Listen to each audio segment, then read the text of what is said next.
back to Ultra Frontier Explorer here on alwaysaround.net. On the 8th of September 2016, NASA launched a new mission from Cape Canaveral. This mission is called OSIRIS-REx, and over the next 2 years it will travel to the near-Earth asteroid Bennu, where it will not only survey and examine the asteroid, but it will sample the actual material of the asteroid itself, and it will return that sample safely back to Earth for science. Check out the launch of OSIRIS-REx on top of an Atlas V rocket. 4, 3, 2, 1. And liftoff of OSIRIS-REx, its 7-year mission to boldly go to the asteroid Bennu and back. Fire rates look good. Pump speeds and injector pressures are within family. Serene chamber pressures have plateaued, begun to ramp off. Heard the voice of Marty Malinowski. The Atlas has begun a pitch and yaw maneuver to steer to its planned path, 28.5 degrees inclination from the equator. SRB chamber pressure is almost plateaued at this point. Marty 180 injector pressures look good. 45 seconds into flight. Whole program is complete. Boosters throttled down. And the Atlas rocket carrying OSIRIS-REx has gone supersonic. Standing by to pass through max Q, maximum aerodynamic pressure. Max Q, vehicle body rates continue to look good. This is the point when the mechanical stress on the rocket reaches its peak because of the rocket's velocity and resistance created by the Earth's atmosphere.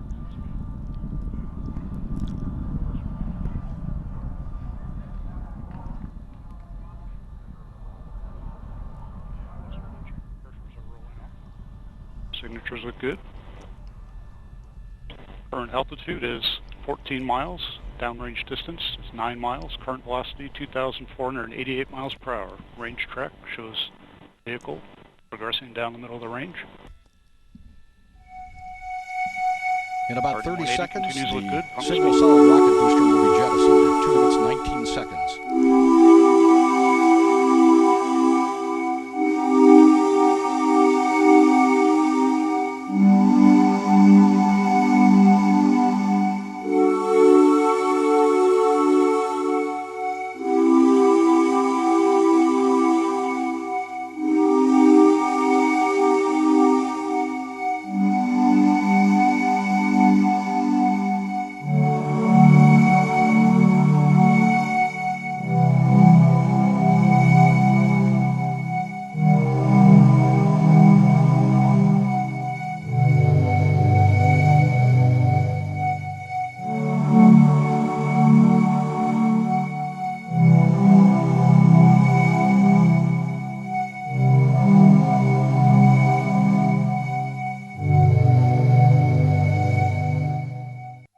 Why is this such an exciting mission? Well, it's a first for NASA, which has never sent a spacecraft to sample an asteroid before. In fact, this is only the second time in history this has been done. The Japanese first did this with the Hayabusa spacecraft, which visited the asteroid Itokawa and returned a small sample of that material. However, OSIRIS-REx will return a much larger sample, around 16 grams, which doesn't sound like a lot, but it will be the largest sample of extraterrestrial material returned to Earth since the Apollo missions. But why are we so interested in asteroids anyway? What's the point? Good question. The answer is that asteroids are relatively untouched primitive relics from the very beginnings of our solar system. In fact, from a time about 4.5 billion years ago, before our sun had even ignited.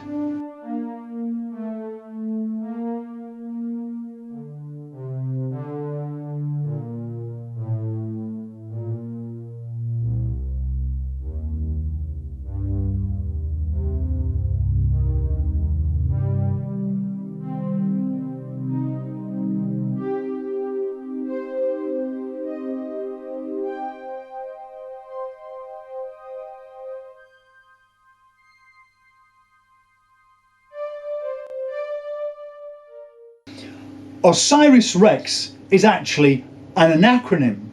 It stands for Origins, Spectral Interpretation, Resource Identification, Security, and Regolith Explorer. Now that's a right old mouthful, and you might say, well, what does that even mean? I'll tell you. Origins. Asteroids can tell us about the origins of our planet and about the origins of water on our planet and the origins of life on our planet. Because asteroids are the primitive building blocks left over from the very beginning of the solar system, and we know that they contain water which is in isotopic ratio more similar to the water on Earth than the water in comets, it's pretty likely that asteroids were actually involved in what's called the late heavy bombardment, when huge numbers of objects from outer space showered down on the early Earth, smashing into the crust and delivering a payload of water and carbon-rich molecules from outer space. These carbon-rich molecules may have included amino acids and the base units for DNA. We have seen those in other asteroids. So by going to Bennu and sampling it, we can follow up further on those observations. Spectral interpretation refers to the methods that are used to remotely probe an asteroid or other celestial body to find out about its chemistry. Resource identification refers to the idea that very soon we will be making use of asteroids in space as we journey out to other planets and generally colonize off Earth. Security. Now, security is one of the key points that led NASA to choose asteroid Bennu as the particular target.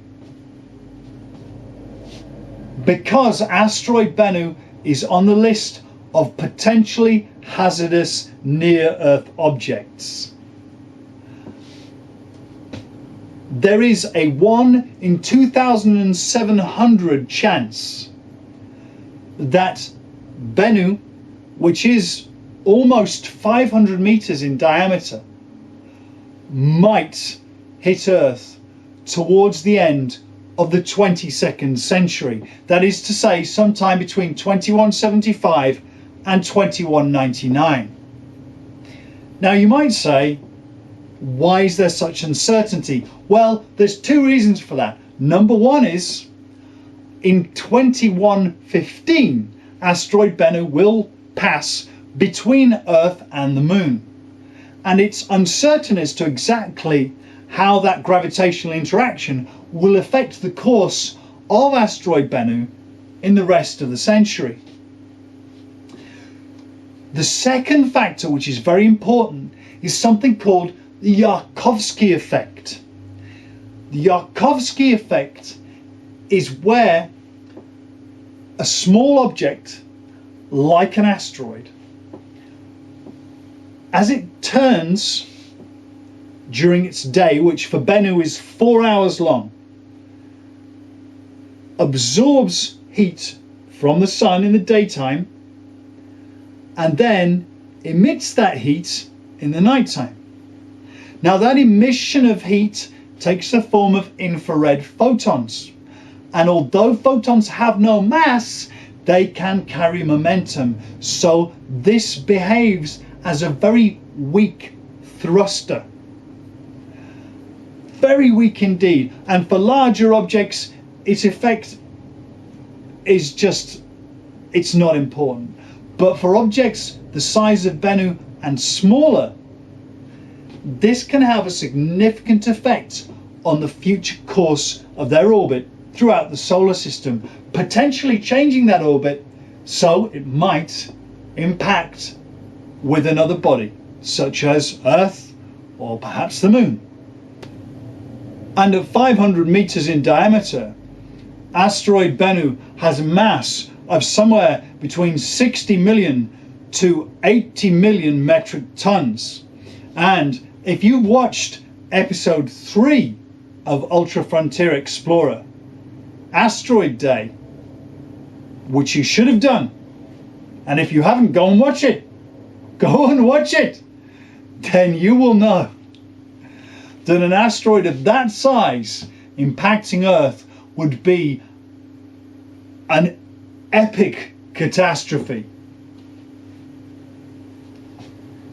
So, it is vitally important for us to be able to accurately predict where asteroid Bennu will be heading, even though the chances of it striking us are very small. We want to be as sure as we possibly can. Now, the thing about the Yarkovsky effect, because it is determined by how much heat the asteroid absorbs and how it emits it, it's affected by all kinds of factors, such as the albedo of the asteroid, which is basically how dark it is, which affects how much light it will absorb or reflect. It's also affected by the mineral composition of the asteroid itself and by the topography of the asteroid.